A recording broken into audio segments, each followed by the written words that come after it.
It was a bustling Thursday afternoon at the Cedarwood Bistro, the kind of place where the smell of freshly baked bread and roasted coffee filled the air. The lunch rush was in full swing, with a symphony of clinking cutlery, quiet chatter, and the occasional burst of laughter creating a lively hum that seemed to bounce off the walls. The bistro was known for its upscale charm. Polished wooden tables were neatly arranged, each adorned with a single white rose in a small vase. The warm glow of hanging Edison bulbs gave the room a cozy yet elegant feel, making it a popular spot for business lunches and casual diners looking for a touch of sophistication. Among the staff, Lisa stood out. Not for her charm or friendly demeanor, quite the opposite. Lisa was efficient but sharp, her personality as crisp as the white apron tied around her waist. She had a way of sizing people up the moment they walked through the door, silently deciding whether they deserved her full attention or just the bare minimum. Her colleagues often joked about her selective kindness, but Lisa didn't care. To her, some customers were simply worth it, while others were an obligation she couldn't wait to finish. And today, as the bistro buzzed with activity, Lisa was in no mood to deal with what she referred to as the stragglers. Across the room, a man quietly rolled himself into the bistro, his hands gently guiding the wheels of his chair. Marcus was a retired schoolteacher, the kind of person who preferred the quiet solace of home to the noise of public spaces. But today was special. For weeks, Marcus had saved up for this outing, not because he couldn't afford it, but because he liked to make little moments feel special. He had spent the morning reading his favorite book, a well-worn copy of To Kill a Mockingbird, and decided that a warm sandwich and a pot of tea at Cedarwood Bistro would be the perfect way to treat himself. He wheeled himself to a corner table, one near the window where he could watch the world go by.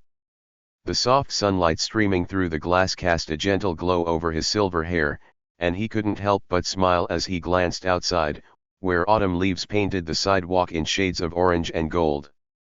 But Marcus's arrival didn't go unnoticed by Lisa, who was balancing a tray of steaming plates. She spotted him immediately, her practiced eye scanning him from head to toe. In her mind, he fit neatly into the category of the quiet ones, customers who rarely tipped well and never caused much fuss but also didn't add much excitement to her shift. With a quick glance at the other tables, Lisa sighed. She had bigger fish to fry. Near the center of the bistro sat a group of businessmen in tailored suits, their laughter loud and their wallets likely fuller than anyone else's in the room. They were the kind of customers Lisa favored, demanding but generous, the type to leave tips that made the hustle worth it. Still, she approached Marcus's table, though her smile didn't quite reach her eyes. "Can I get you anything?" she asked, her tone polite but clipped, as if she was already in a hurry to move on. Marcus looked up, his calm brown eyes meeting hers.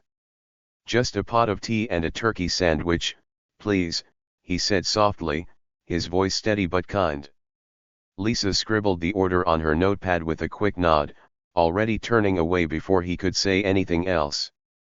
"Sure thing," she muttered, her focus shifting back to the businessmen as she hurried off. Unbeknownst to Lisa, Marcus wasn't the only quiet presence in the room. Just one table away, a man sat alone, wearing a simple black hoodie and a baseball cap pulled low over his face. He had entered the bistro unnoticed, his unassuming appearance allowing him to blend seamlessly into the background. He sipped his espresso slowly, his piercing eyes scanning the room with a calm intensity. This man, for now, seemed like just another diner seeking a moment of peace. But there was something about him, an air of quiet authority, a presence that felt bigger than his seat at the table. As Marcus settled into his seat, unfolding his napkin and placing it neatly on his lap, the man in the hoodie watched silently. His gaze lingered not on Marcus but on Lisa, observing her quick movements and the subtle shift in her demeanor as she moved between tables. Back at the counter, Lisa chatted briefly with another waitress, her voice low but laced with amusement. "That guy in the corner," she said, gesturing toward Marcus with a tilt of her head. "Bet he's just here to sit all day over one cup of tea. Some people don't get it, you know."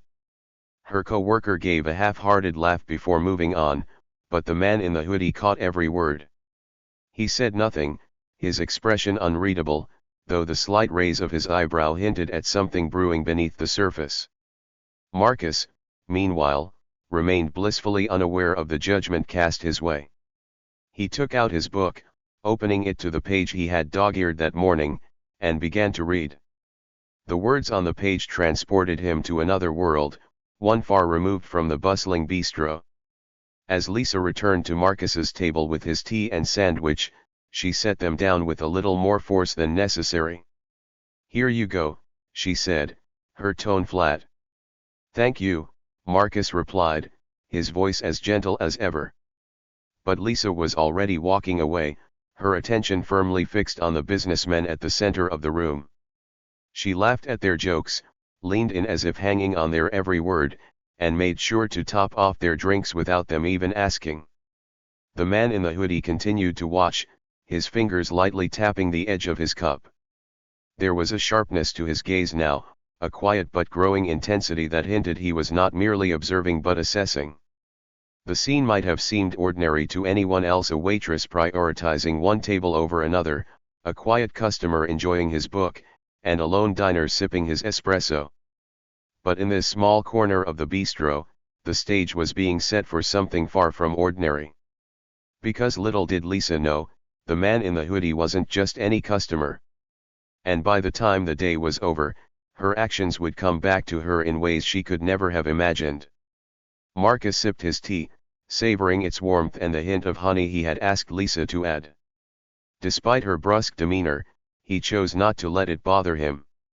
Years of teaching unruly students had taught him the value of patience and kindness, even when they weren't reciprocated.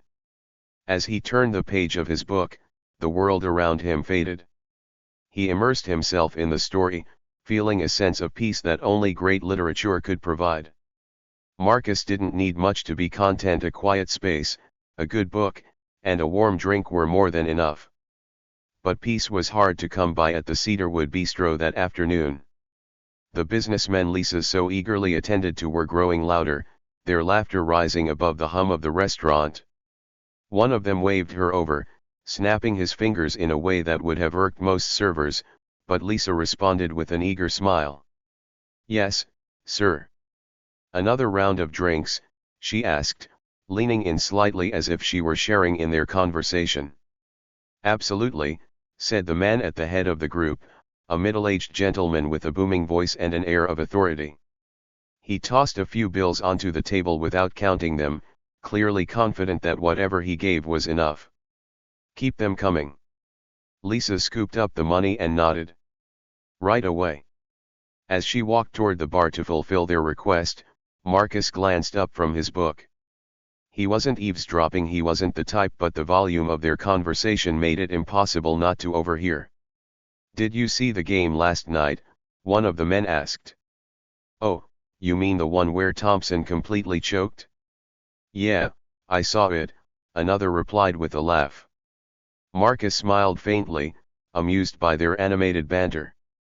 It reminded him of his former colleagues in the teachers' lounge, their voices always a little too loud as they argued about sports or politics over cups of lukewarm coffee.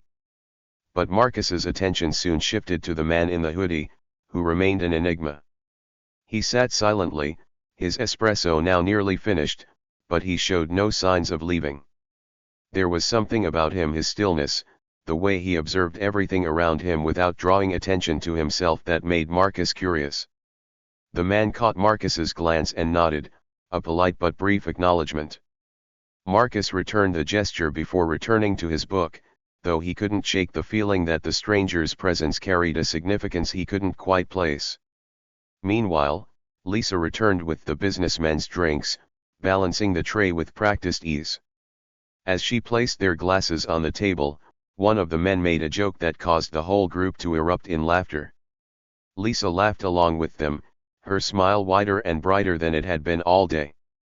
"Hey," one of the men said, his voice slurring slightly as he reached for his drink. "You're good at this, you know that? You should work at one of those fancy places downtown." Lisa's smile faltered for a split second before she recovered. "Thank you," she said, her tone sweet but firm. "But I like it here." The men didn't notice the shift in her expression. They were too wrapped up in their own conversation, their attention already drifting back to the next topic. As Lisa walked away, she muttered under her breath, "Fancy places downtown don't put up with your kind of nonsense." The man in the hoodie raised an eyebrow, his sharp ears catching her words. He made a mental note but kept his focus on the scene unfolding around him. At Marcus's table, a new challenge presented itself. His tea was almost gone, and he debated whether to call Lisa over for a refill. He hated to bother people, especially when they seemed busy, but he also didn't want to rush through his meal. After a moment of hesitation, he raised his hand slightly, hoping to catch Lisa's attention. Lisa, however, was in no rush to return to Marcus's table. She saw his gesture but pretended not to notice, choosing instead to busy herself with clearing plates from another table. The man in the hoodie noticed. So did the manager, a middle-aged woman named Carla, who had been observing the lunch rush from behind the counter. Carla was a fair and understanding boss, but she also had little patience for employees who played favorites with customers. "Lisa," Carla called, her voice firm but kind. Lisa turned, her expression neutral. "Yes. Table 6 needs a refill," Carla said, nodding toward Marcus. Lisa glanced at Marcus's table and then back at Carla. "I'll get to it," she replied, her tone clipped. Carla frowned but said nothing more. She knew Lisa was a hard worker, but moments like this made her question the younger woman's attitude. Finally, Lisa made her way to Marcus's table, her movements slow and deliberate. "Another pot of tea?" she asked, her tone lacking the warmth she had shown the businessmen. "Yes, please," Marcus replied with a small smile. Lisa nodded and walked away without another word. The man in the hoodie watched her go, his expression thoughtful. He leaned back in his chair, folding his arms across his chest as he considered everything he had witnessed so far. There was a quiet tension in the air now, subtle but unmistakable. Marcus continued reading, unaware of the invisible thread connecting him, Lisa, and the man in the hoodie. Carla, too, felt the shift. She watched as Lisa returned to the bar to prepare Marcus's tea, her movements brisk but unhurried. Carla couldn't shake the feeling that something was brewing, though she couldn't quite put her finger on what it was. As Lisa brought the fresh pot of tea to Marcus's table, her phone buzzed in her pocket. She glanced at the screen and smirked, clearly amused by whatever message she had received. "Everything okay?" Marcus asked, noticing the change in her expression. "Fine," Lisa replied curtly, pouring the tea with a practiced hand. "Anything else?" "No, thank you," Marcus said, his voice as calm as ever. Lisa nodded and walked away, her focus already shifting back to her phone. The man in the hoodie set his cup down, his movements deliberate. For the first time since he entered the bistro, he stood up, his presence suddenly commanding in a way that made those around him take notice. As he approached the counter, Carla looked up, her expression curious. "Is everything all right?" she asked, her voice tinged with concern. The man smiled, a small but genuine expression that put Carla at ease. "Everything's fine," he said. "I'd just like to speak to the manager." Lisa approached Marcus's table with a smile so tight it might as well have been painted on. It wasn't genuine, and Marcus could tell, but he didn't let it bother him. Years as a teacher had taught him patience, even in situations like this. "You sure you're in the right place?" Lisa asked, her tone laced with mock politeness. Her eyes darted to the wheels of Marcus's chair, as if to make her point without saying it outright. Marcus met her gaze calmly, his demeanor steady and unbothered. "Yes," he said, his voice even. "I'd like a cup of tea and a turkey sandwich, please." Lisa snorted softly as she scribbled the order on her notepad. Figures, she muttered under her breath, just loud enough for Marcus to hear. She turned sharply on her heel and walked away without another word. Marcus adjusted his glasses and pulled his book closer, deciding to focus on the world of words rather than the tension lingering from the brief interaction. Just a few feet away, at a small table near the corner, the man in the hoodie lowered his espresso cup. His dark eyes tracked Lisa's every movement as she made her way back to the counter. There was no judgment in his expression, just a calm, calculated interest, as if he were mentally cataloging the scene. Lisa reached the counter, tapping her pen against her notepad with impatience. "Another tea and a sandwich for table 6, she said to the kitchen staff, her tone dismissive. One of her co-workers, Mia, glanced at her and frowned. "Lisa, you could try being a little nicer. He seems like a sweet man." Lisa rolled her eyes. "Oh, please. He's one of those people who'll sit here for hours over one sandwich and leave a tip so small you wonder why they bothered. Sweet or not, he's not worth wasting energy on." Mia shook her head but said nothing more. She knew Lisa's attitude wasn't something she could change in a single conversation. Back at Marcus's table, Lisa arrived with his order in record time, not out of efficiency, but because she wanted to get it over with. She placed the plate and cup in front of him with little care, the cup rattling slightly as it touched the table. "Anything else?" she asked, her voice devoid of warmth. Marcus opened his mouth to reply, but before he could, Lisa's gaze shifted to a group of younger customers who had just walked in, laughing and chatting loudly. Her attention was already on them, her body half turned away from Marcus. "Thank you," Marcus said quietly, even though she wasn't listening. The man in the hoodie watched the entire exchange. He leaned back in his chair, his arms folded, his expression calm but intent. There was a glint in his eye now, a flicker of something that suggested he wasn't just an idle observer. Lisa hurried to greet the new group, her demeanor transforming in an instant. Her smile grew wider, her tone brighter, and her body language more open. "Hi, welcome to Cedarwood Bistro," she said, her voice practically dripping with enthusiasm. The group responded warmly, joking with her as they settled into their seats. Lisa laughed at something one of them said, her laughter light and carefree, a stark contrast to her earlier interaction with Marcus. Back at his table, Marcus quietly unfolded his napkin and began to eat. His movements were slow and deliberate, each bite a small act of defiance against the subtle disrespect he had just endured. He wasn't a confrontational man, but he wasn't one to let unkindness dictate his mood either. The man in the hoodie took another sip of his espresso, his gaze flicking between Marcus and Lisa. His expression remained unreadable, but the way his fingers lightly tapped the edge of his cup suggested he was deep in thought. At the counter, Carla, the manager, noticed Lisa's behavior. Carla had always prided herself on running a welcoming establishment, one where every customer felt valued. Watching Lisa's selective approach to her job didn't sit well with her.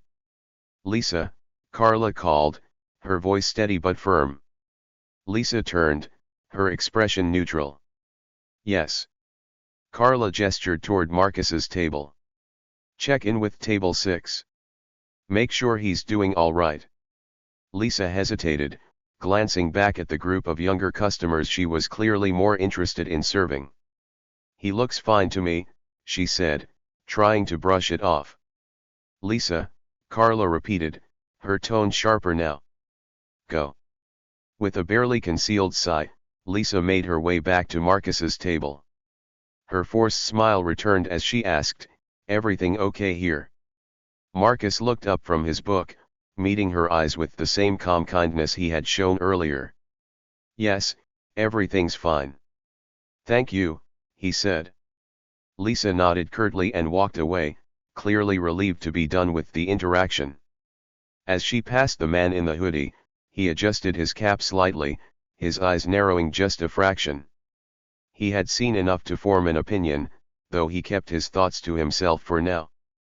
Time passed, and the bistro continued to buzz with activity. Marcus remained at his table, enjoying his meal and the view from the window. The autumn leaves outside painted the sidewalk in warm hues of orange and gold, their gentle descent a soothing contrast to the tension inside. Lisa, meanwhile, remained busy with her favored tables, her energy and attention focused on the customers she deemed worth it.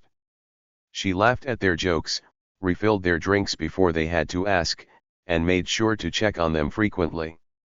Carla watched her closely, her frown deepening as the pattern became more obvious.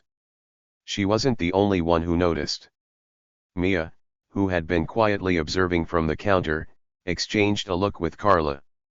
"Something needs to be said," Mia murmured softly. Carla nodded but didn't respond immediately. She was weighing her options, considering the best way to address the situation without causing a scene. The man in the hoodie finished his espresso and set the cup down gently. He glanced at Marcus, who was now folding his napkin and preparing to leave. Then he looked at Lisa, who was busy laughing with the younger group of customers. Standing up, the man adjusted his hoodie and cap, his movements deliberate and unhurried. He pulled out his wallet, leaving a generous tip on the table before making his way to the counter. Carla greeted him with a professional smile. "Everything all right?" The man nodded, his expression polite but unreadable. "Everything's fine," he said, his voice calm. He slid his receipt across the counter, his fingers lingering on the edge for a moment before he stepped aside. As he walked toward the door, he paused, glancing back at Marcus, who was now wheeling himself toward the exit. Their eyes met briefly, a silent exchange passing between them. Then, with one final look around the bistro, the man pushed open the door and stepped outside. The brisk autumn air greeted him, carrying with it the faint scent of fallen leaves and distant rain. Inside, Carla watched him go, a sense of unease settling in her chest. She couldn't explain it, but something about the man's presence felt significant, as if he had seen more than he let on. Lisa, oblivious to all of this, continued her shift as though nothing had happened, unaware that her actions had set something in motion, something she couldn't yet see coming. As the door closed behind the man in the hoodie, Marcus wheeled himself toward the register to pay for his meal. He moved slowly, careful not to disturb anyone or block the busy wait staff. When he reached the counter, Carla greeted him with a warm smile. "Was everything to your liking?" she asked, her tone soft and genuine, a stark contrast to Lisa's earlier demeanor. Marcus nodded. "It was fine, thank you." Carla hesitated for a moment, as if debating whether to say more. Finally, she leaned in slightly and said, "If there's anything we can do to make your experience better next time, please don't hesitate to let us know." Marcus smiled faintly. He appreciated her kindness, even if it didn't erase the sting of Lisa's behavior. "I'll keep that in mind," he replied, sliding his payment across the counter. As Marcus left, Carla watched him go, her frown deepening. Something about the interaction didn't sit right with her, and she resolved to speak with Lisa before the day ended. Meanwhile, Lisa continued to flit between tables, her energy vibrant as she attended to the younger group of customers. She cracked jokes, brought out extra napkins, and even offered dessert recommendations, all without being asked. Her enthusiasm was palpable, but it felt oddly performative, as though she were trying to earn their approval. Mia, observing from the sidelines, couldn't keep quiet any longer. She approached Lisa as she returned to the counter with an empty tray. "Hey, Lisa," Mia began, her tone light but firm, "can I talk to you for a second?" Lisa raised an eyebrow. "What's up?" Mia glanced around to make sure no customers were within earshot. "I noticed the way you were with that man in the wheelchair earlier. It seemed cold." Lisa scoffed, rolling her eyes. "Oh, come on, Mia. He ordered a tea and a sandwich. It's not like he was here for a 5-course meal. I don't see what the big deal is." "The big deal," Mia said carefully, "is that he's a customer, just like everyone else. He deserves the same respect and attention. Lisa waved her off. You're overthinking it. People like him are used to being ignored. It's not like he complained. Mia stared at her, disbelief flashing across her face. That doesn't make it right. Before Lisa could respond, Carla appeared behind the counter. Her expression was calm, but there was an edge to her voice as she said, "Lisa, my office." Now. Lisa froze, the tray in her hand suddenly feeling heavier. She glanced at Mia, whose gaze was steady, then followed Carla through the swinging door to the back office. Inside, Carla closed the door and gestured for Lisa to sit. The small office was quiet, save for the hum of the refrigerator and the faint murmur of the bistro beyond the walls. "Lisa," Carla began, her voice measured, "I've been observing your behavior today, and I need to address something that concerns me." Lisa shifted uncomfortably in her seat. "What is it?" Carla leaned forward, her hands folded on the desk. "I noticed how you treated the man at table 6. It wasn't just inattentive, it was dismissive. That's not the standard we uphold here." Lisa bristled. "I don't see the problem.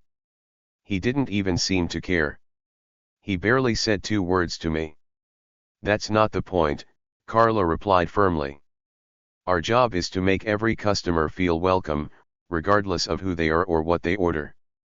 The way you treated him was unkind, and it reflects poorly on you and the entire bistro." Lisa crossed her arms, her expression defensive. "I treat the customers who matter well enough. The ones who tip and don't waste my time." Carla's eyes narrowed. "Every customer matters, Lisa.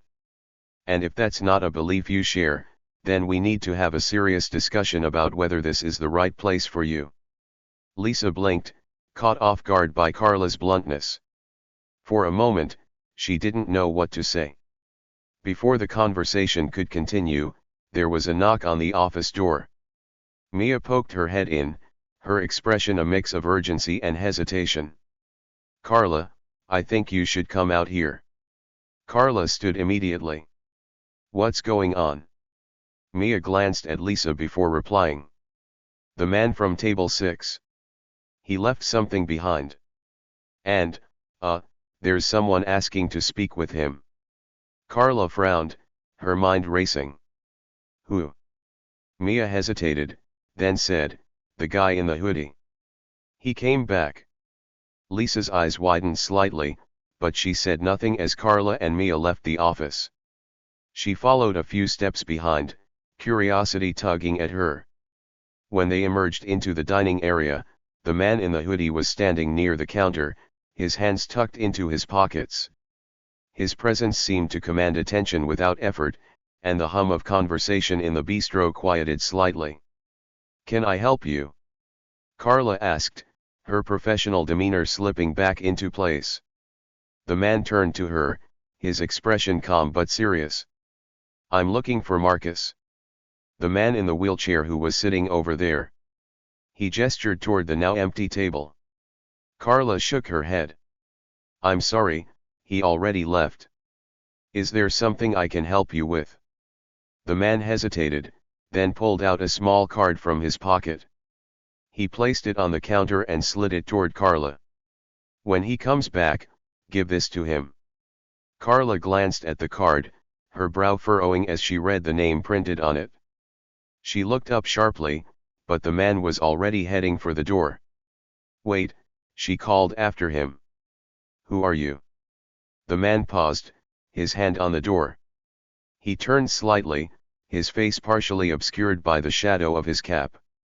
"Just someone who doesn't like seeing people treated unfairly," he said, his tone steady but laced with a quiet intensity. With that, he stepped outside, leaving Carla, Mia, and Lisa staring after him. Lisa shifted uneasily. "Who was that?" she asked, her voice quieter than usual. Carla didn't answer immediately. She picked up the card and read it again, her eyes widening slightly. The name on the card wasn't just familiar, it was famous. And suddenly, Lisa's behavior toward Marcus didn't just feel wrong. It felt like a mistake that was about to have consequences far beyond what she could have imagined. Lisa's sweet facade flickered for a moment, her smile faltering. Sure. Is there a problem? The man in the hoodie didn't answer immediately. Instead, he glanced briefly at Marcus, who was now adjusting his napkin with meticulous care, as if to tune out the awkward exchange. I'll wait for the manager, the man replied evenly, leaning back in his chair. Lisa frowned but didn't press further. She turned on her heel and hurried toward the back of the bistro, her mind racing. Why was he asking for Carla? Did she do something wrong? Meanwhile, Marcus kept to himself, the quiet between tables now filled with an unspoken tension. The man in the hoodie seemed to have a calming presence, yet his every move carried an undercurrent of purpose. Within moments, Carla emerged from the kitchen, wiping her hands on a towel. Her expression was neutral, but her eyes scanned the room for signs of trouble. Is everything all right? Carla asked, approaching the man's table. Yes, thank you, the man said, gesturing to the seat across from him. Could you sit for a moment? Carla hesitated, glancing at Lisa, who hovered near the counter. Finally, she nodded and sat down. I want to commend your bistro, the man began, his voice calm. It's a lovely place. Great ambience, good food. But I couldn't help noticing something off about the service. Carla stiffened slightly but maintained her professional demeanor. I'm sorry to hear that. Can you tell me more about your experience? The man leaned forward, his tone softening but still firm. It's not my experience I'm concerned about. It's his. He nodded toward Marcus, who looked up in mild surprise. Carla followed the man's gaze, her stomach sinking. What happened? I'll let you figure that out, the man replied cryptically. But let me say this, no one deserves to be treated as less, no matter who they are or what they order. Carla's lips pressed into a thin line. She nodded slowly, her mind already racing with possibilities. Thank you for bringing this to my attention. I'll make sure it's addressed immediately. The man gave a slight nod of approval. I'm sure you will. As Carla rose, she cast a sharp look at Lisa, who quickly busied herself wiping down a table. Marcus, still seated quietly, looked between Carla and the man in the hoodie, a faint crease of curiosity forming on his brow. The next hour passed uneventfully, but the air in the bistro remained charged. Lisa went about her tasks with a strained politeness, her usual sharpness dulled by Carla's watchful presence. But while the surface seemed calm, small details began to emerge that hinted at something larger brewing beneath.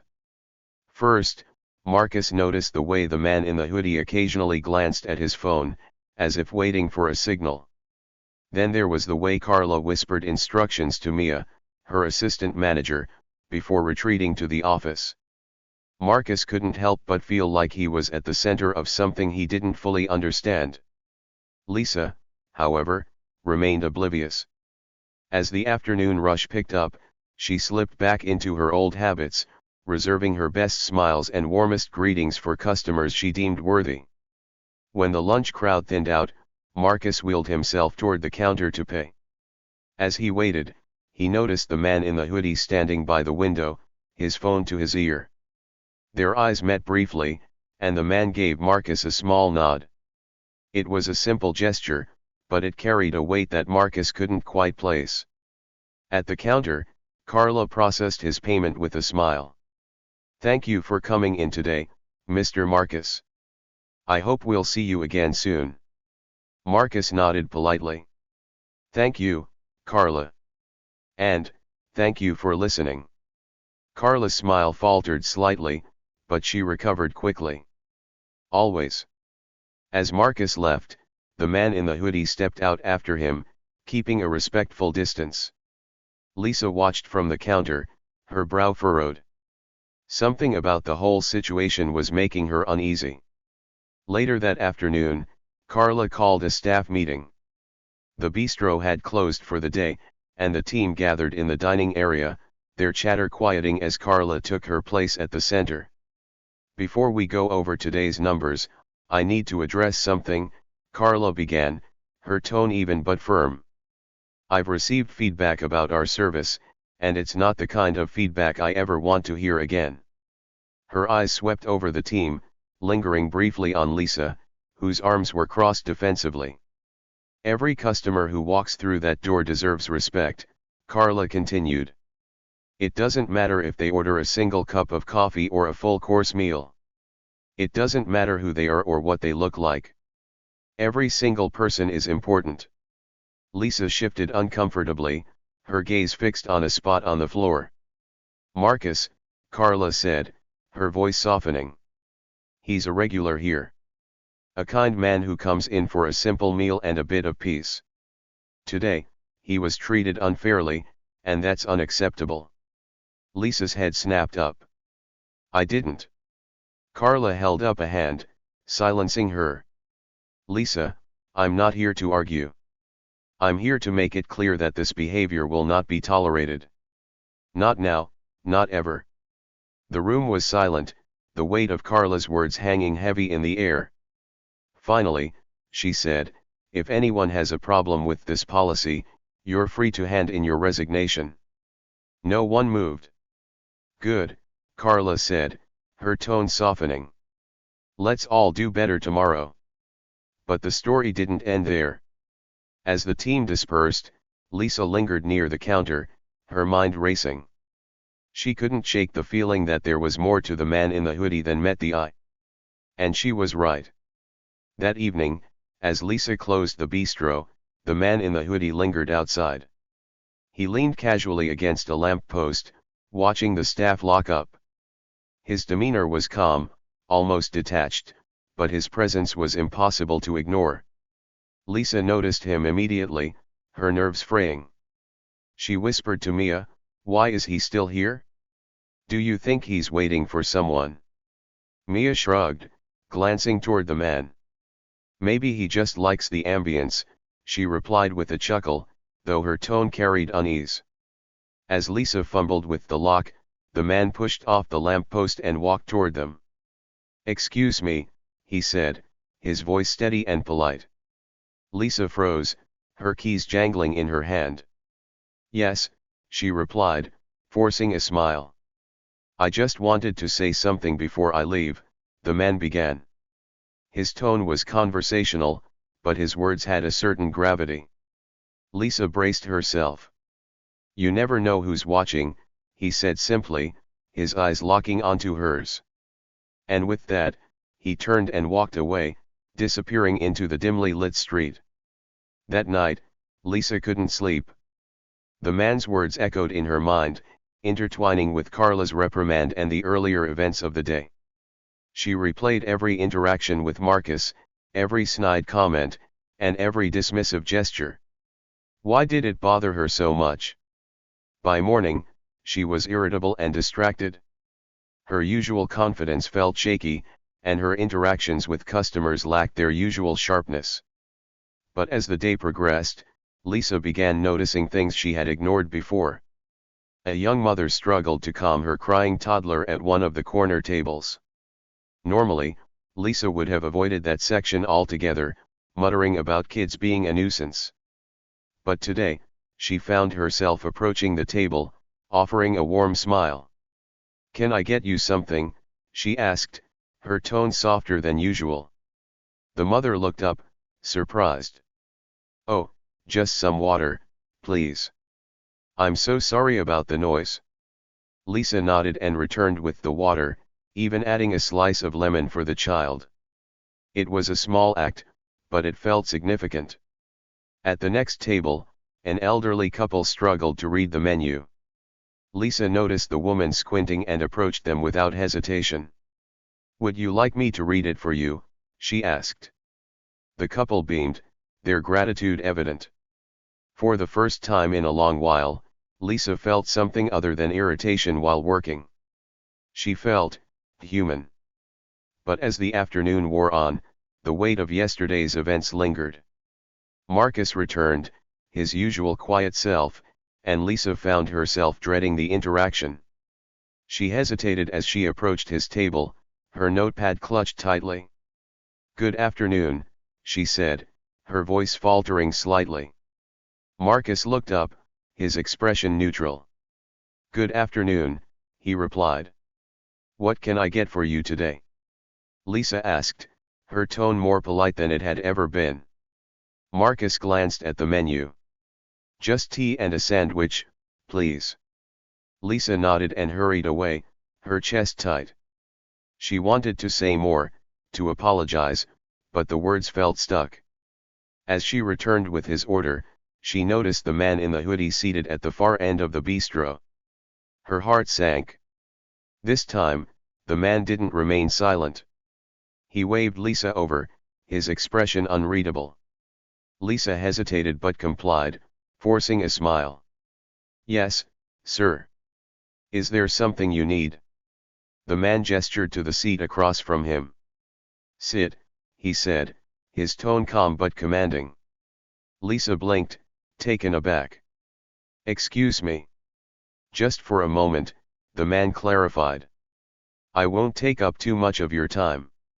Reluctantly, Lisa sat, her nerves on edge. The man leaned forward, his gaze piercing. "Do you know why I'm here?" Lisa shook her head. "No, should I?" He smiled faintly. "I don't blame you for not recognizing me. I prefer to keep a low profile. But yesterday, I saw something that bothered me. Something I can't ignore." Lisa's stomach churned. "You treated that man Marcus like he didn't matter," the man continued. "And that says a lot about you." Lisa opened her mouth to protest, but the man held up a hand. "I'm not here to lecture you," he said. "I'm here to offer you a chance to change." Lisa stared at him, her mind racing. "Who are you?" she finally asked. The man smiled, leaning back. "Let's just say I'm someone who believes in second chances. But only if they're earned." Over the next few days, Lisa found herself re-evaluating everything. She watched her co-workers interact with customers, noticing the warmth and kindness she had often dismissed as unnecessary. She started paying attention to the little things, how a simple smile could brighten someone's day, how listening without judgment could make someone feel valued. And slowly, she began to change. Meanwhile, Marcus remained a regular presence at the bistro. Though their interactions were brief, Lisa found herself going out of her way to ensure he felt welcome. She brought his tea promptly, remembered his favorite sandwich, and even asked about the books he read. At first, Marcus was cautious, his responses polite but reserved. But over time, he began to open up, sharing snippets of his life as a teacher and his love for history. Lisa found herself genuinely interested, her usual impatience replaced with curiosity. The turning point came one quiet afternoon when Marcus thanked her as he left. "You've been very kind these past few days," he said, his voice warm. Lisa felt a lump in her throat. I just want to do better," she replied honestly. Marcus smiled. "You already are." As he wheeled himself out, Lisa felt a strange sense of relief. But the story wasn't over yet. One evening, as the bistro prepared to close, Carla approached Lisa with a knowing smile. "We're having a special guest tomorrow," she said. Lisa frowned. "Who?" Carla leaned in, her voice barely above a whisper. "The man in the hoodie. Turns out he's not just any customer." Lisa's eyes widened. "What do you mean?" Carla chuckled. "You'll see." The next day, the bistro was abuzz with activity. Extra staff were called in, and the atmosphere crackled with anticipation. When the man in the hoodie arrived, he wasn't alone. A small entourage followed him, their presence discreet but unmistakable. As he took his seat, Carla greeted him warmly, her tone respectful. Lisa watched from a distance, her heart pounding. She still didn't know who he was, but it was clear he was someone important. Finally, Carla gestured for Lisa to join them. "Lisa," she said, her voice calm but firm. "I'd like you to meet Mr. Stanton." Lisa's breath caught as she extended a trembling hand. It's nice to meet you, sir." The man smiled warmly. "Likewise. I've been watching you these past few days, and I must say, I'm impressed." Lisa blinked, her mind racing. "Impressed?" He nodded.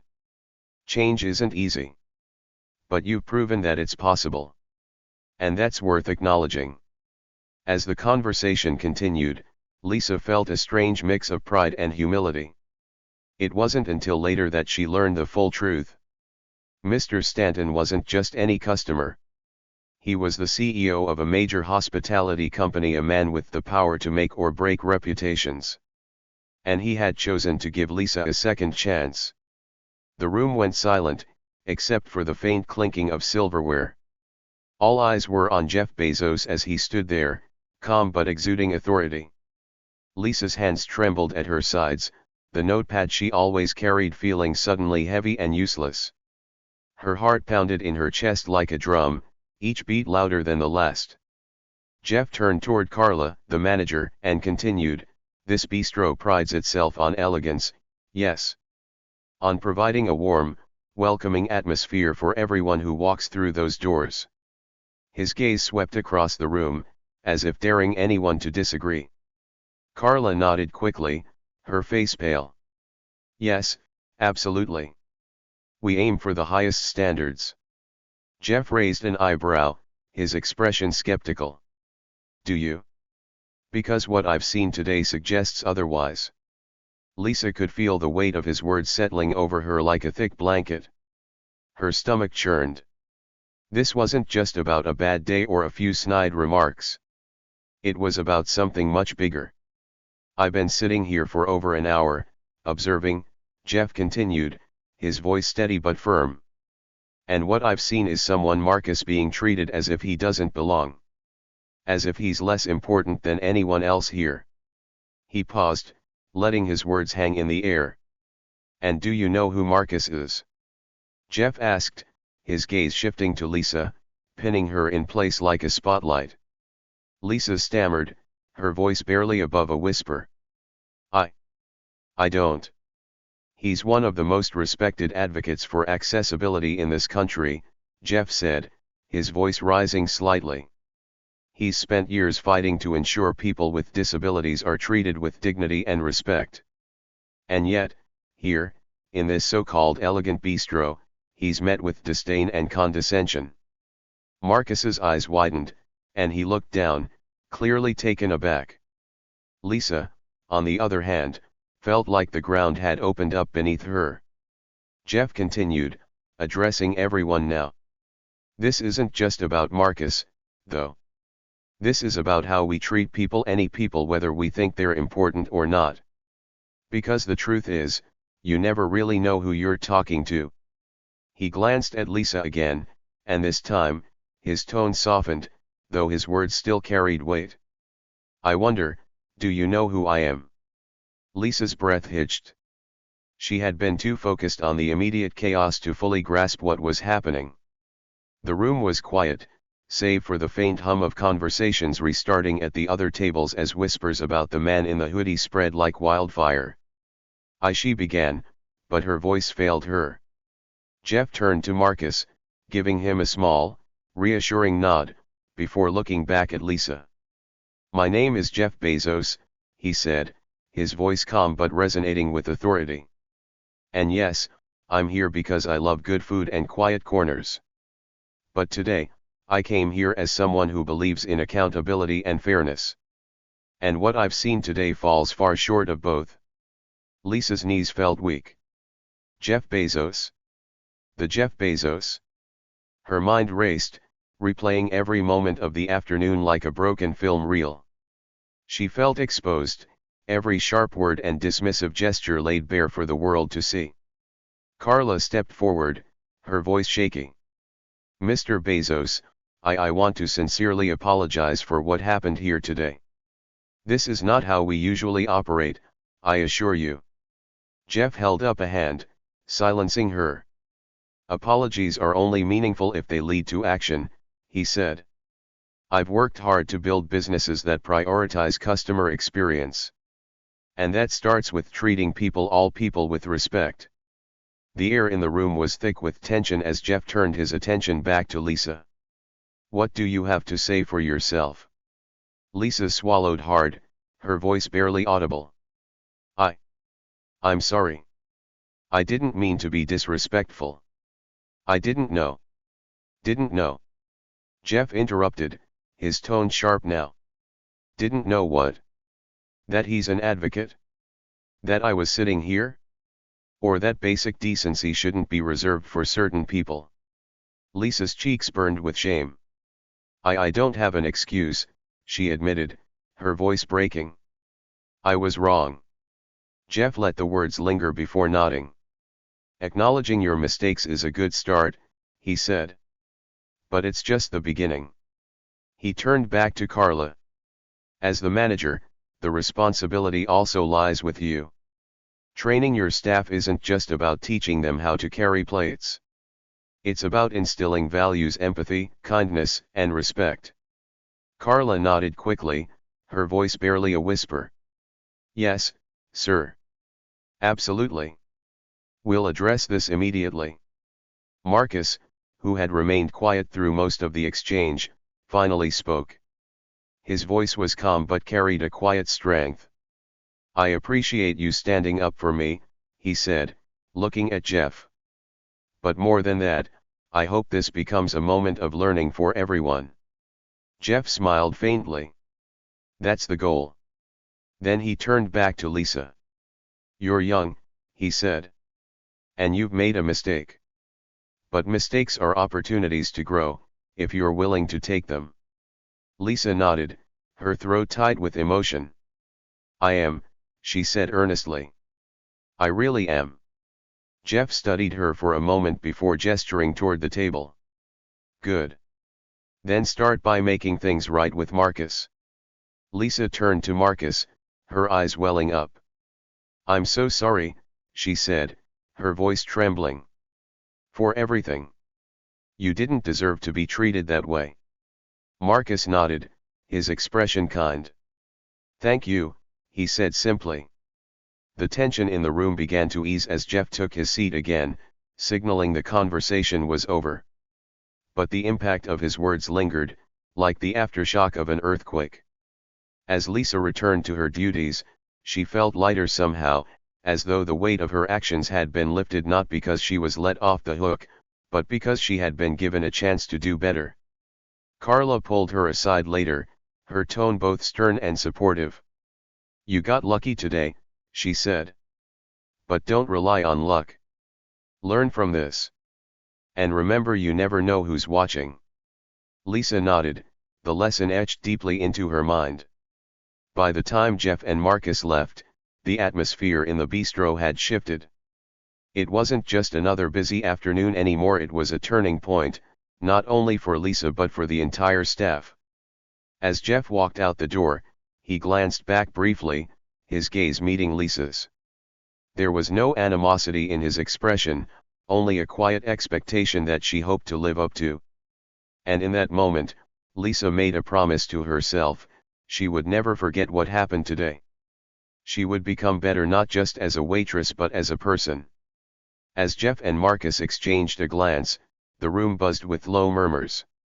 Some customers whispered to their companions, pointing discreetly toward the scene. Others just sat frozen, their meals forgotten as they absorbed what had just unfolded.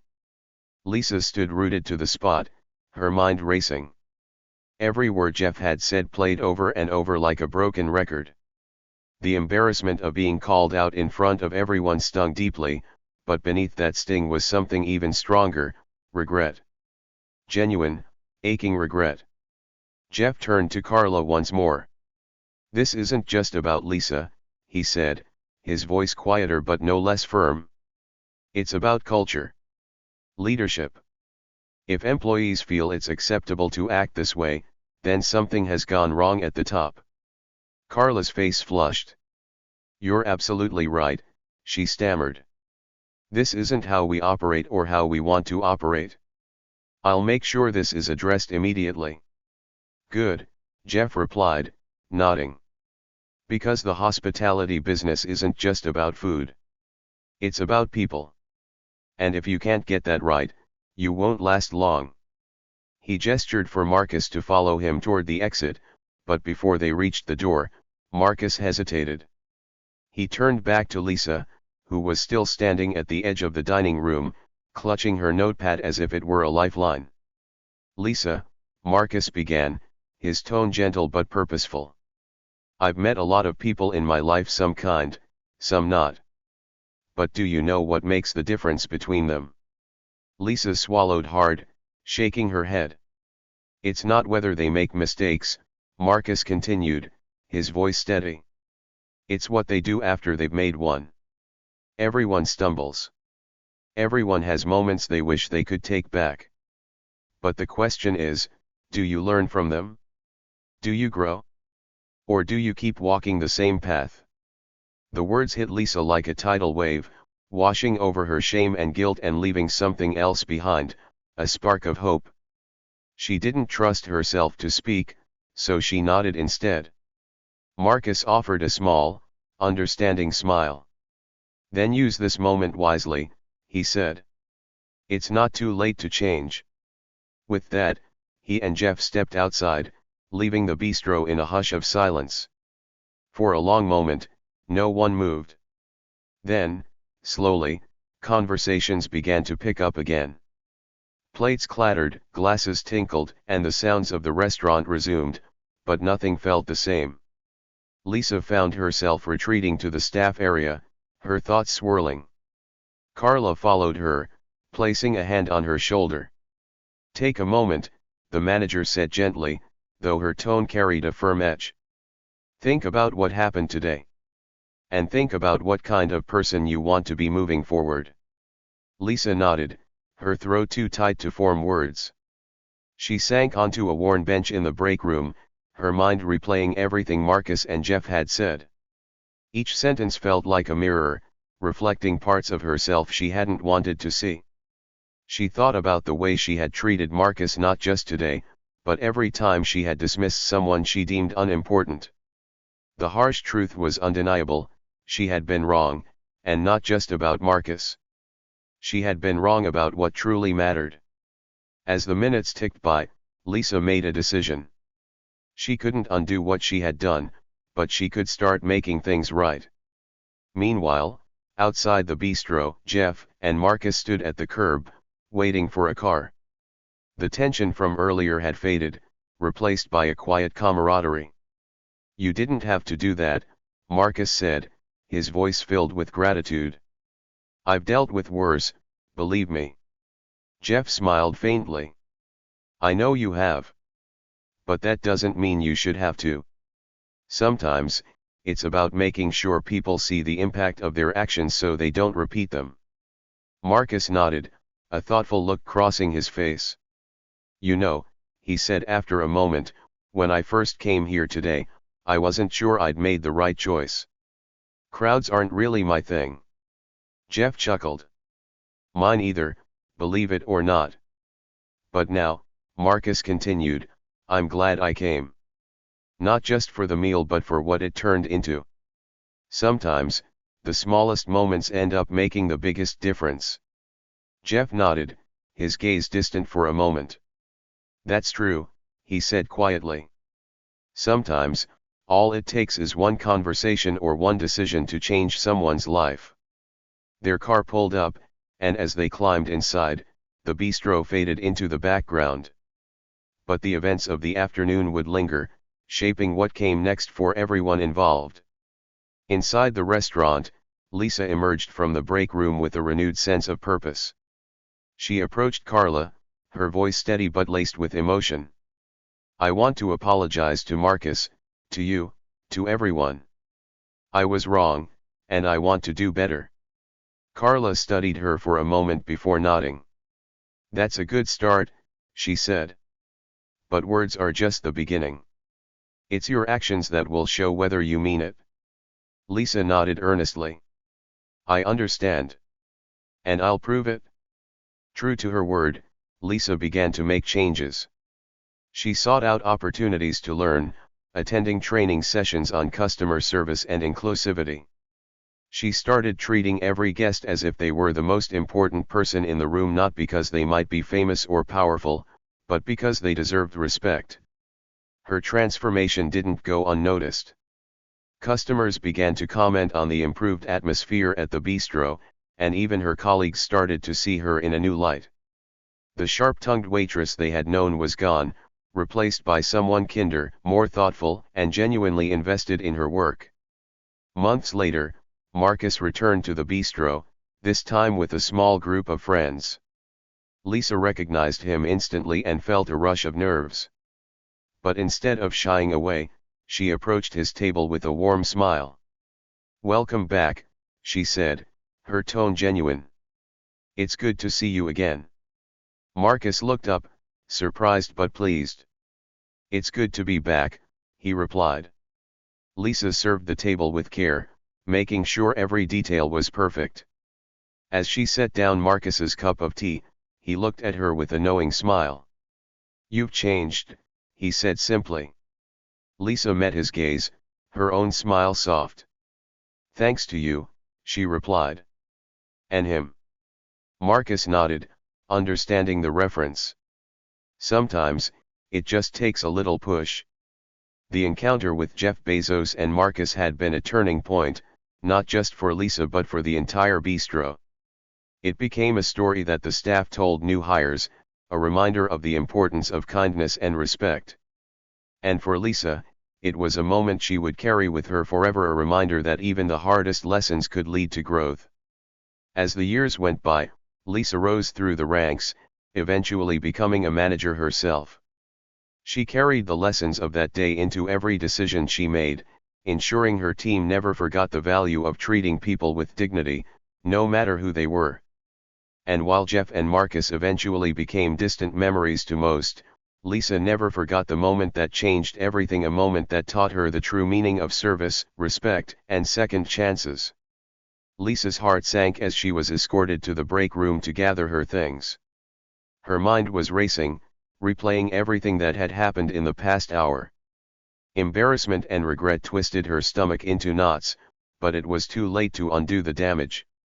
For the first time, Lisa realized how her actions, small, dismissive, thoughtless, had led to this moment.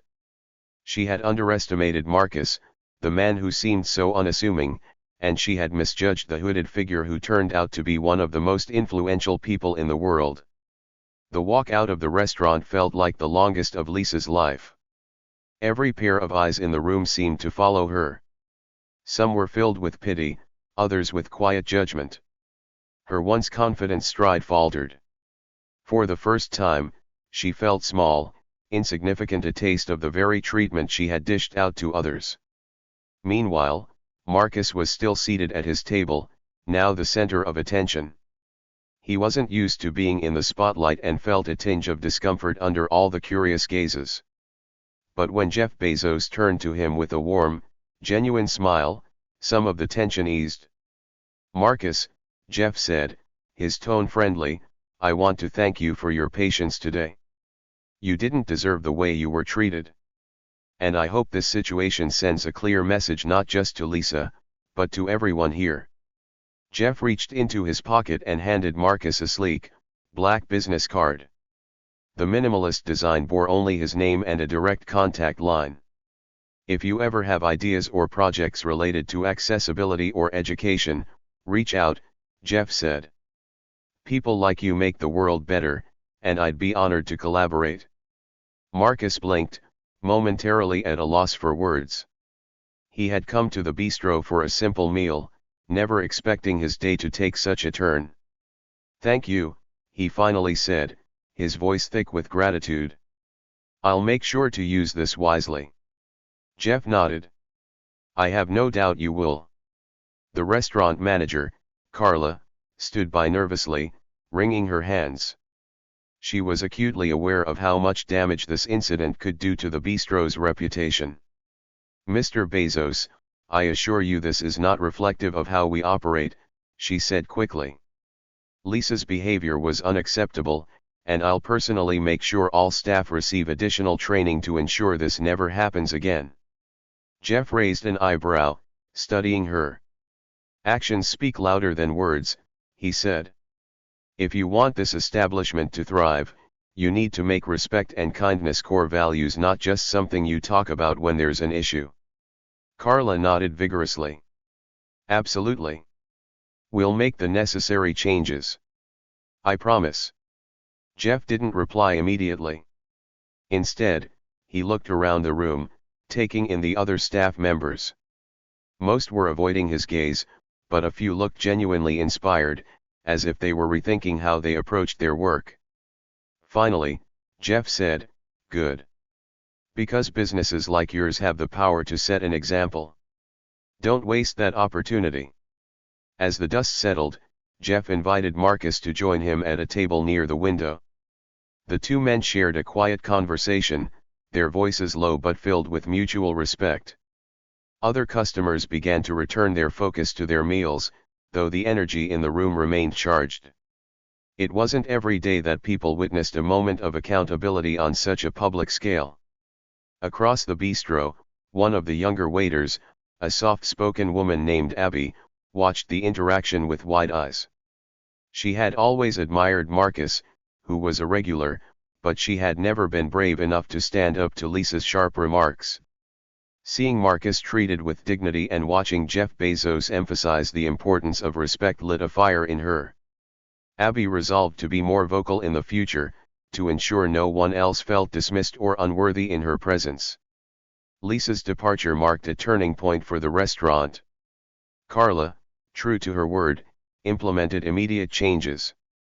Staff were required to attend workshops on inclusivity and customer service, led by experts who shared real-life stories of the impact of kindness or the lack thereof.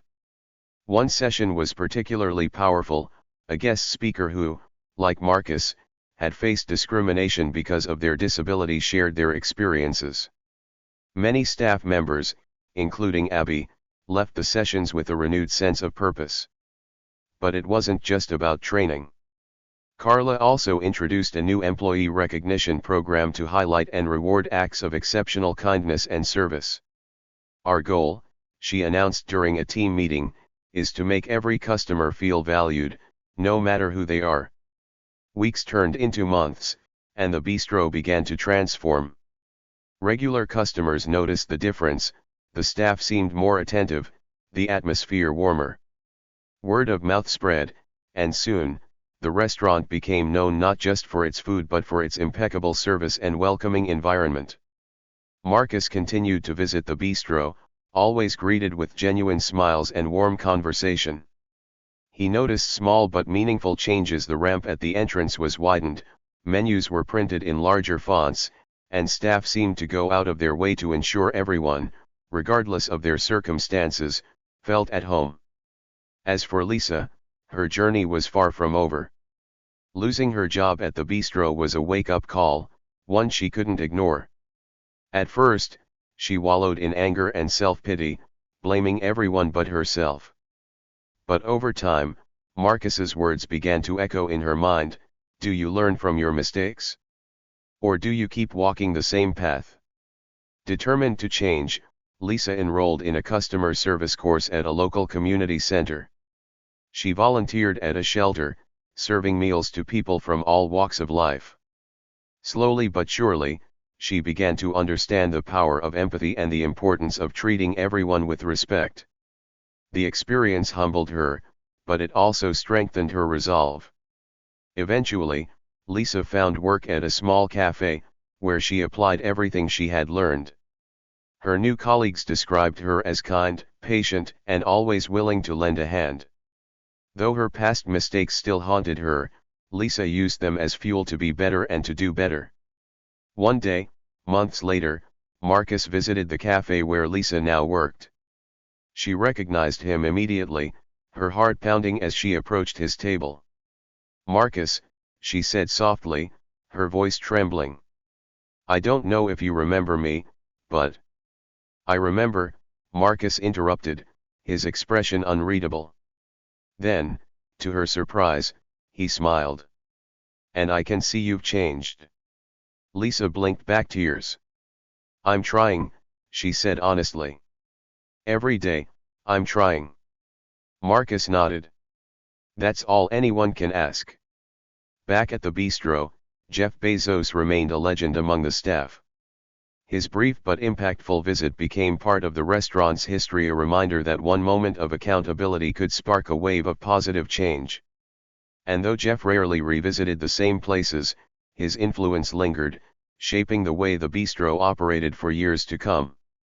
For Marcus, the day at Cedarwood Bistro was a turning point in more ways than one.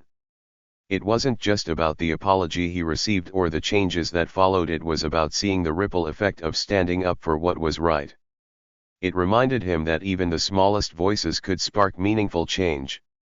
And for everyone who witnessed the events of that day, it became a story they carried with them, a story of justice served, respect earned, and the power of transformation. The lunch rush at Cedarwood Bistro had finally begun to fade. The once bustling space, filled with chatter and clinking plates, had quieted down as the last few customers finished their meals and made their way out. The staff had already started cleaning up, some with smiles on their faces, others lost in thought. The atmosphere in the restaurant had shifted in a way no one had anticipated earlier that afternoon. Marcus, having enjoyed a peaceful moment of reflection, wheeled himself slowly toward the door. His hands rested lightly on the wheels of his chair, and a small, content smile played across his lips. As he moved through the room, he passed by the same tables where moments ago, the tension had been palpable. Now, everything felt different, somehow lighter. The words Jeff Bezos had spoken to him earlier continued to echo in his mind. Kindness doesn't cost a thing, but its absence can be expensive. Marcus couldn't help but let the words sink deeper with each passing moment. In a world where people often rushed past one another, focused on their own problems or ambitions, it was easy to forget the impact a single act of kindness could have. It didn't take grand gestures or elaborate promises. It was as simple as showing respect, acknowledging someone's humanity, and treating them with dignity. As Marcus reached the door and stepped outside into the cool air, he paused for a moment. He glanced back at the bistro, his thoughts quiet but profound. He had witnessed a shift today, not just in the people around him, but in himself as well. He had always believed in the power of small actions. Today, he'd seen how one moment of kindness could ripple through a community, changing everything. For those who had witnessed the scene inside, the message was clear. The quietest among us, those who often stayed in the background, unnoticed by others, often left the loudest impact. It wasn't about being the most vocal, the most powerful, or the most influential. It was about being genuine, being present, and making a conscious choice to treat others with respect, no matter their background, appearance, or circumstances. Lisa's journey, from her dismissive attitude toward Marcus to her realization and eventual change, was proof of this. It had taken time, but she had found her way. The humbling experience had taught her that no one was too small to make a difference, and no mistake was beyond redemption. Marcus had not only taught her about patience but also about the importance of understanding, empathy, and the willingness to grow. As Marcus wheeled himself away from the bistro, he felt a sense of fulfillment he hadn't expected when he'd first sat down at his table earlier that day. The quiet determination he had carried with him had made an impact far beyond what he could have imagined. And for all the wrongs he had faced, for all the times he had been overlooked or underestimated, there was now a sense of justice in the air. It wasn't about revenge or retribution, it was about balance, about ensuring that every voice, no matter how soft, was heard. As the day wound down, the staff of Cedarwood Bistro were left to reflect on the events that had unfolded. Each of them had learned something, whether they realized it at the moment or not. Abby, the young waiter who had quietly observed the scene, found herself inspired. She had seen the difference it made when someone like Marcus stood their ground with dignity and grace. It made her think twice about the way she treated every customer, especially those who might not have been given the same chances as others. It was easy to ignore people who didn't fit the mold of what society expected, but the real strength came in recognizing the value in everyone, regardless of how they looked or what they could do. The manager, Carla, had watched the entire ordeal unfold with a sense of deep responsibility. She had seen how Lisa's careless actions had threatened not just the reputation of the bistro but also the spirit of the team. But now, she could see the path forward more clearly. She had committed herself to creating a space where every customer would feel respected, no matter their circumstances. She knew the lessons from today wouldn't fade quickly, and the team had taken them to heart. Respect would no longer be an afterthought, it would be the foundation of every interaction. And as for Jeff Bezos, though he rarely made public appearances like the one at Cedarwood Bistro, his influence was undeniable. He had shown how powerful small acts of kindness could be, and how vital it was for the world's leaders, no matter their position, to model the behaviors they wanted to see in others. His brief but profound interaction with Marcus had sent a ripple effect through the restaurant, and beyond. People talked about it for weeks, not just because of who Jeff was, but because of the principle he had stood for that day. Kindness and respect were universal, and they could change lives. For those who had been there that day, the story became more than just a memory, it became a lesson, one they would carry with them into their everyday lives. It was a reminder that kindness was free, yet its power was immeasurable.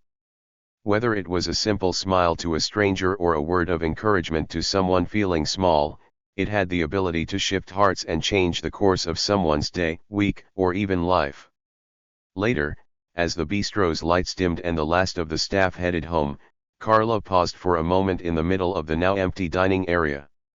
She looked around, reflecting on the changes that had already begun and those that would follow. It had been a difficult day, yes, but one that would shape the future of Cedarwood Bistro in ways she could never have imagined. She knew that the spirit of kindness, that quiet commitment to doing right by others, would continue to guide the restaurant long after the events had become a distant memory. The world often moved quickly, rushing from one task to the next, and it was easy to forget what really mattered. But for those who understood the value of kindness, whether in a bustling restaurant or the quiet moments of daily life, their actions could make a lasting difference. The quietest voices often left the loudest echoes. And as for Marcus, he carried on, as he always had. But now, his journey felt a little lighter, and the world seemed a little more just. He had been treated poorly, yes, but he had also been heard. He knew that one small act could set off a chain of events that rippled far beyond what anyone could have predicted. In a world that too often overlooked the quiet and the meek, Marcus had proven that even the softest voice could be the loudest, and that kindness, no matter how small, had the power to change the world. And with that, he rolled down the street, content in the knowledge that the world was, perhaps, a little bit kinder than it had been the day before.